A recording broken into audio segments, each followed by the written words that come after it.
এই দৃশ্য গেল 15 ডিসেম্বরের। ঘটনাস্থল বান্দরবান শহরের বনরূপা এলাকা।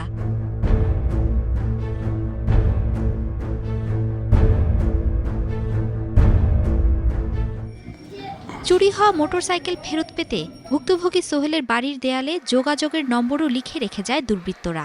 সকালে উঠে এই দৃশ্যটা দেখি, নাম্বারটা নিয়ে সংগ্রহ করে আবার ওই নাম্বারে যোগাযোগ করি এবং তাদের শর্ত অনুযায়ী টাকা দিয়ে তারপর লোকেশন অনুযায়ী গিয়ে বাইকটা উদ্ধার করে নিয়ে আসি।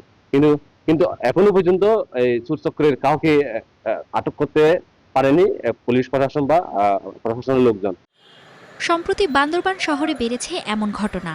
স্থানীয়দের দাবি, গেল 1 মাসে অন্তত 30টি মোটরসাইকেল একই কায়দায় চুরি করেছে দুর্বৃত্তরা। পরে টাকা দিয়ে ছাড়িয়ে এনেছে কেউ কেউ। যদি রাস্তার পাশে রাখি বা কোথাও একটা রাখি, তখন মনে হয় যে আসলে রাখতেছি যে কি বাইকটা থাকবে নাকি চুরি হয়ে যাবে। ভরসা পেতে নিজেকে হতে হয় পাতের মতো দৃঢ়, ঠিক যেমনটা জেডএসআরএম।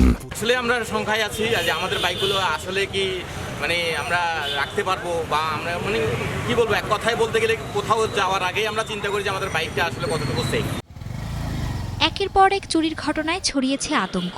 স্থানীয়রা বলছেন, শহরের বিভিন্ন পয়েন্টে সিসি ক্যামেরা থাকলেও বেশিরভাগই অকার্যকর। তাই সেগুলো সচলের পাশাপাশি নিরাপত্তা জোরদারের দাবি জানিয়েছেন তারা। যত পর্যায়ে সিসি ক্যামেরা ছিল ওগুলো তেমন আগের মতো কাজ করতেছে না। যে রাতের বেলায় যে নজরদারি প্রক্রিয়াটা এটা একটু চলমান রাখতে হবে। পুলিশ প্রশাসন থেকে শুরু করে আমি সবার কাছে আমার একান্ত অনুরোধ, যাতে এই ধরনের কোনো ঘটনার পুনরাবৃত্তি না হয়। পুলিশের ধারণা, সংঘবদ্ধ একটি চক্র জড়িত এই অপরাধের সাথে।